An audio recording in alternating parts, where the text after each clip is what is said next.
Hello guys, welcome to the demo of OpenShift Connector.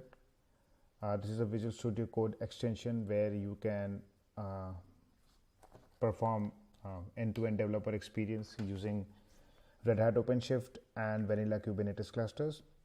So with this release 0.2.0, we have added new features into the extension. So during this demo, I will be going through them and discussing them in detail. So let's get started. So if you go to the Visual Studio Code marketplace and search for OpenShift Connector, this page will be prompted. This extension is provided by Red Hat. And if you go and click on the install button, it will basically install this extension on your IDE. So the other way is to install the extension directly from the IDE itself. So let's go ahead and do that. So this is my VS Code editor. I'll go to the extensions tab, and here if I search OpenShift Connector, if you see, the extension is already installed in my system. Once the extension gets successfully installed, on the left hand side of the bar you can see there's an OpenShift icon. So once you click onto it, it will basically showcase you three different views. The first view is of the application explorer, which basically will list down the cluster which we are connected to. That can be a vanilla Kubernetes cluster, that can be a Red Hat supported remote cluster, or it can be a Red Hat supported OpenShift local cluster. So once whatever view which is present for that cluster, considering the application, that will be displayed here. The second view is the watch view, which basically will showcase if we are watching any component. And the third view is if we're debugging any component, so that will be showcased over here. So we have segregated all these into three different views. So let's get started with the first one. So right now for this demo, what I'm going to do is I'm going to connect to a remote OpenShift instance, and that will be OpenShift 4.7 nightly build. So the idea here is, if you can see, there's a login button over here. So if you do log into the cluster, it will basically prompt me a quick pick item, which will ask me to how to select the login preferences. So if you see, there's a message that do we want to log into a different cluster. I say yes. So there are two ways. I can log in either using a credential, which is basically a username password, or I can directly log in using a token. So for this demo, I'll be going with the first preference. So I'll say credentials, and now I need to provide the URL. So either I can provide a separate URL, or I can even use any of the URLs which are present in my kubeconfig. So the list which is shown here is directly being populated from your kubeconfig file. So if there is an entry in your kube configuration, so that entry will be automatically displayed here, and you can basically select any URL you want to get connected to. So I will be connecting to this instance of OpenShift, and if you see, it asks me what is the username I want to use. I can use an admin username, or I can use any developer account username. So I'll just say, for this demo, let me be an admin. I'll say kube admin, right? So for user preferences, we already have this password saved in encrypted format, and there's a keytar node module which basically does that for us. And if we need to change this password, we can just remove it. I already have this in my system here, and I can copy that one. Okay. So I just say copy, and I can do the same process.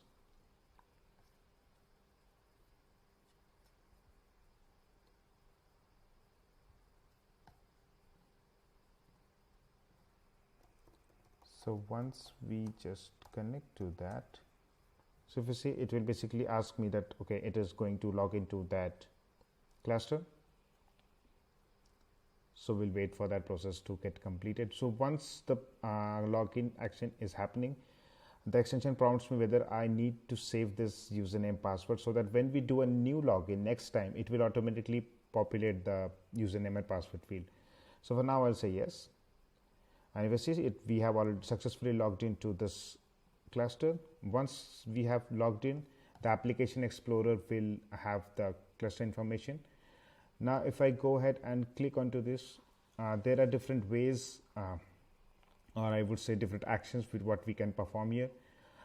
We can list down different components which are available. We can list down different services which are available. We can create a new project, and we can also open this cluster into the console dashboard, which I will be showcasing later on in the demo. So let's go ahead and create a simple application on top of it. So the idea here is we are connected to this cluster, then we need to create a project on top of it. Once the project gets created, we need to deploy any component onto that project, right? So that component can be a Node.js component, that can be a Java component or a Python component. Any type of component can be deployed onto it. So by component, I mean any type of project can be deployed on it. This extension basically uses Odoo 2.0 under the hood, and whatever command line interface which Odoo provides is supported by this extension. So for this demo, what I'm going to do is I'm going to deploy a Node.js application which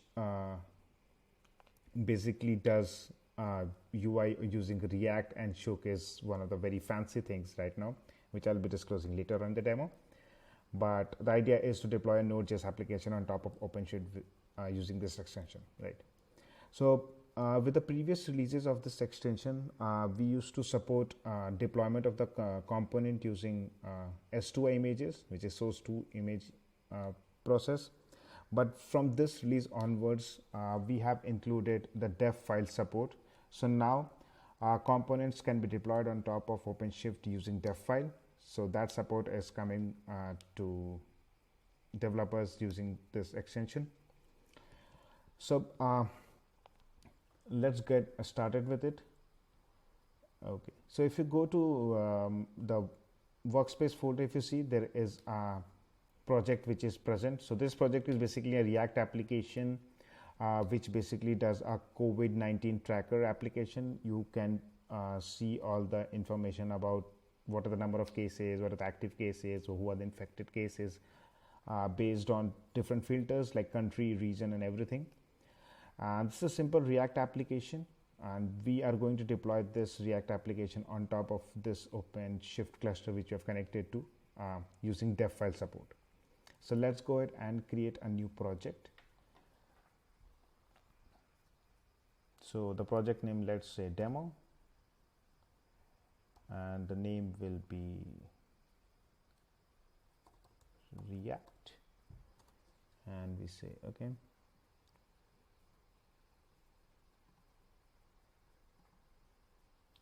So if you see the project demo React successfully created, we will be notified by that. Once the project gets created, the idea here is to create a component.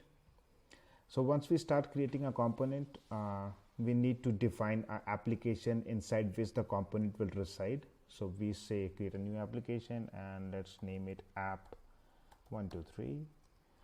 Once that is done, we have to select different ways where we create a component. So that can be done with 3 different scenarios. One of them is you can directly pass a Git repository URL and a component can be created. The second thing is if you have say a binary project, say a .jar file or .tar file from which you want to create a component, you can use this scenario. And the third one is you want to create a component based on your local workspace folder, right? So for this demo, I'm going to use that scenario. So I'll select workspace directory. Now every component needs to have a separate context folder. So for example, if we have 3 components, those 3 components should have separate 3 context folders, right? So as you can see, either I can create a new context folder, or I already have this project open in my workspace. So I'll select this one. Once I select the context folder, then the UI will prompt me for the next actions. It will ask me what is the name of the component. So I'll name the component as, okay, let me name it as COVID-19, right? Once the component name is done, it will basically ask me what type of component it is. So as I mentioned previously, with the previous releases of the extension, the component types which were supported by the extension were just S2I images, like a .NET S2I images, or a Node.js S2I images, or a Python S2I images. But going forward from this release onwards, we are also supporting dev file components. So I'll just select a Node.js dev file component. So if I say Node.js, it automatically filters down, and you can see I have this Node.js stack with dev file support. I'll select that one. You can see here it is successfully created. Now the idea here is to push this component on OpenShift. So for now, I'll just explain the three different ways. So now once the component gets created, it resides locally on your system. It is not yet pushed onto the cluster. So that is why if you see the state is not pushed. And if you do a right click on top of it, you can see either you can create a new URL, or you can add a storage onto it. You can describe that component, and the next step is you can push that component. So by push, I mean this component will be pushed to the OpenShift cluster which we are connected to, right? So let's go ahead and do push. So once we start this push, the integrated terminal of Visual Studio Code will be opened, and you can see the different actions which are being performed. So like if you see, the first step is validating the dev file. So as we selected the dev file support, so basically what the extension does is it runs it runs Odo, and it basically validates the dev file. Once the dev file is validated, it basically based on that dev file configuration, it basically applies the URL changes which are there. And once those changes are there, it basically syncs all those files to the component, and whatever build steps which were mentioned in the dev file, those steps are being executed, right? So we'll wait for some time for this build to get finished. Once the build get finished, we'll see how the component looks and how it is deployed. So the first step is finished. It has done the npm install, and now in the npm start is done, and you see the changes have been successfully pushed. Awesome. So if you see, the status of the component has also changed from not pushed to pushed, which basically means, okay, my component is currently resides on the cluster. So if I do a right click again, you can see the number of options which are available for that specific component have increased, which means there are certain actions which can only be performed on top of component when they are pushed onto the cluster. And those will be like, you can see the logs, you can follow the logs, you can do linking of different components, you can linking of component and a service. By linking, I mean that if we have a front-end component and we have a back-end component, right? And we need to link them together so that the communication between the back-end and front-end is done. So that is how you do a linking of components. By linking of service, I mean, so for example, if you have front-end component and you need to connect this to a database, and that database can be, say, a MongoDB service. So once you have a MongoDB service running and you have a front-end component which is running and you need to connect to them, so that comes under linking that service. So you link a component to a service. That is how it works. Once these component to component or component to service is linked, you can also unlink them. That is how it is defined. The other options are what's the URL which is deployed on it. You can directly open that in your browser, right? For example, if you make any changes to the component and you need to do a repush of that component, you can do a push. You can watch those changes directly onto the view. So if I do a watch of this, this watch session view will be populated with the entry. Once this component is deployed, I can even undeploy this component. So by undeploy, it basically, what does it? It's undeploys the component from the cluster, but it still resides on your local system. But by delete, what it does, it undeploys the component and it even deletes from your local system also. So that is basically a difference. Then we have this debug component. So by debug component, you can debug your Node.js component or a Java component or a Python component directly from your IDE. You need not perform any other steps. But the scenario here is the debug component will only be supported for components which are created using local workspace. So if you have created a component using a Git scenario or a binary file scenario, the debug command is not supported. It is only supported for components which are created locally. So that is the difference. So these are some of the actions which can be performed on top of a pushed component, right? Now if you see, this component has a route already being created. So by route I mean, if you see, this is the URL which gets created once it is pushed onto the OpenShift cluster. So there are two different ways you can open this. Either you can go ahead and click on this icon, which will basically open this URL in your default browser, or you can go ahead to the component, right click on top of it, and you can say open in browser. So these are the two different steps where you can open this route directly in your browser. Before opening this into the browser, let's go through and see how the dev file looks. So if you see, this is the repository folder which I use to create a component and deploy into the OpenShift instance. So now if you go ahead and see on devfile.yaml, you see this is basically the YAML file which is being used to deploy this component on OpenShift, and the configurations which are mentioned here are being used. So the devfile.yaml basically is a new file which gets created on your workspace folder which is there. So right now the example which is shown here is support of dev file on a Node.js component. The same way we can perform a scenario of support of dev file on a Java component, and the workflow would be same. You just need to select, instead of Node.js, you need to select a Java dev file. That's it. So now this component is deployed. So let's go ahead and see how it looks. I'll open in browser. So VS Code will prompt me that I need to open this. I'll say yes, open it. And this is how the cluster is, the application is deployed on this cluster. And you can see a simple React.js application which is directly deployed on top of OpenShift within few clicks. So this is how developer experience is enhanced. So as I mentioned, this is collecting the real-time data, and it performs all those operations from this API, from the graphs and everything. So however complex or however simple that application can be, it can be easily deployed on top of OpenShift within few clicks. So for example, if I need to go ahead and see what's the case of COVID-19 in India, I said yes, and the count will be updated, and this is how it looks. Scenarios is not great, but let's hope for the best. So this is how you can deploy a simple Node.js application using dev file support on top of OpenShift. And this is deployed on the latest version of Red Hat OpenShift, which is 4.7 and nightly build. The same can be deployed on top of a vanilla Kubernetes cluster, so that part is also supported. And the other thing is, if you go ahead and perform this action on this Kubernetes extension, so by default, once we install this OpenShift connector instance, it has a dependency on Kubernetes extension. So this Kubernetes extension will also get installed. So if you go ahead and click on this Kubernetes extension, this basically will list down the different projects which are, or the kube configurations which are present. And if you see, if you're connected to an OpenShift instance, the icon also changes to OpenShift.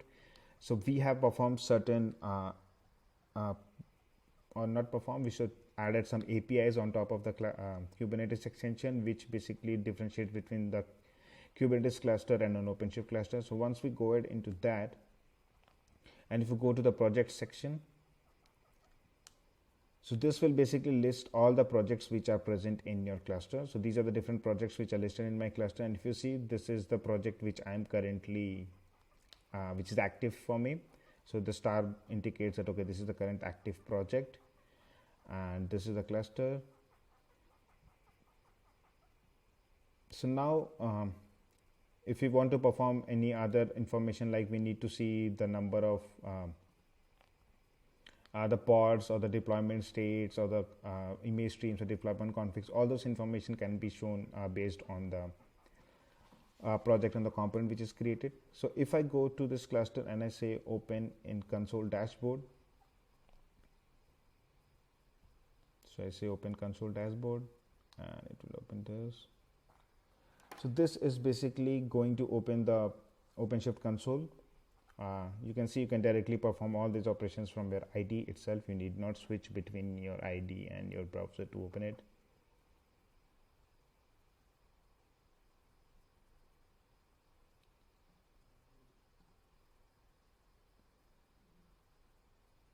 So let's enter. So once we log into this OpenShift console dashboard, we can see the project which is present here is also listed in the dev console scenario. So if you see, this is the OpenShift 4.7 version, and this is a nightly build. So if I go to this developer, and I'll say skip to, and if I go to project and I search is demo React. So if you see, this is the project which we created, and this information is present over here. So I can see what are the deployment, what are the different pods which are running, and how the scenario looks. So all those informations which are present in dev console can also be directly opened from your extension itself. So this is one of the basic example that how you can deploy a Node.js application using dev file support on top of your OpenShift cluster. So thank you guys for your time. Stay tuned. We'll be having few more releases in coming weeks, and we'll be updating the scenarios there. For more information, please read through the README, and all the contribution guidelines are present there. So we are looking for feedback around the extension, and it will be really nice if you can test it out and let us know any specific feature request or any bugs or issues which you encounter. So thank you for your time. Take care. Bye bye.